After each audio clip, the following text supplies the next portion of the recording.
De Jésus-Christ selon saint Marc. Gloire à toi, Seigneur.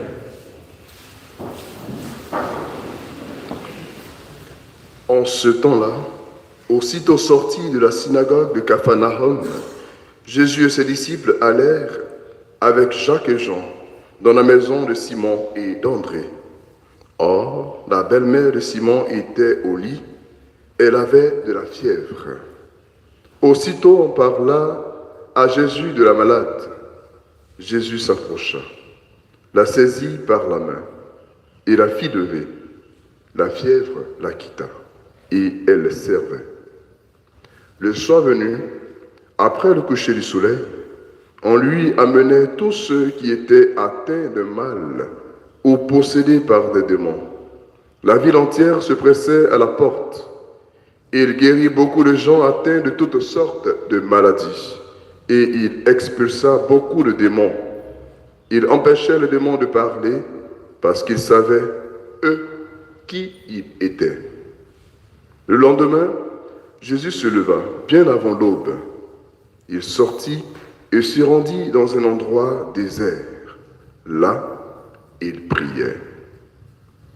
Simon et ceux qui étaient avec lui partirent à sa recherche. Ils le trouvent et lui disent « Tout le monde te cherche ». Jésus leur dit « Allons ailleurs, dans les villages voisins, afin que là aussi je proclame l'évangile, car c'est pour cela que je suis sorti. » Et il parcourut toute la Galilée, proclamant l'évangile dans leurs synagogues et expulsant les démons. Veuillez vous lever. Acclamons la parole de Dieu. Louange à toi, Seigneur Jésus.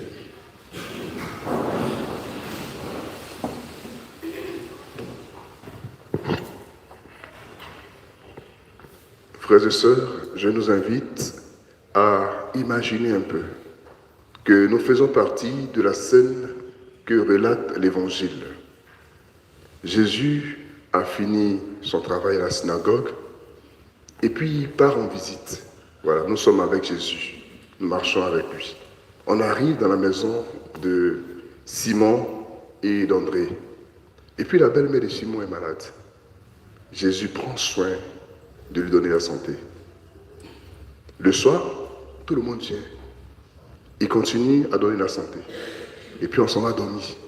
Le matin tôt, pendant qu'on dort, il fait quoi? Il se retire. Il part dans un endroit désert et il prie. Et puis après, ses disciples viennent. Mais on te cherche. Il dit, mais je devais me retirer. Mais allons ailleurs pour continuer le travail. Je demandais que nous nous replongions comme participants de cette scène pour nous rendre compte que c'est une journée de Jésus qui nous est relatée ainsi. Et dans cette journée, j'aimerais retenir deux choses à nous proposer. Voyez-vous, dans cette journée de Jésus, il y a l'action. Jésus agit, Jésus guérit. Mais au-delà de cela, il y a aussi la prière. Jésus ne se déconnecte jamais de son lien avec son Père.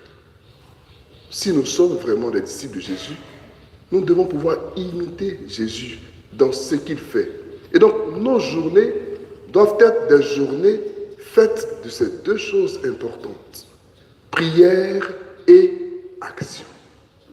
Bien souvent, malheureusement, nous sommes tellement préoccupés par nos activités que nous oublions de prier.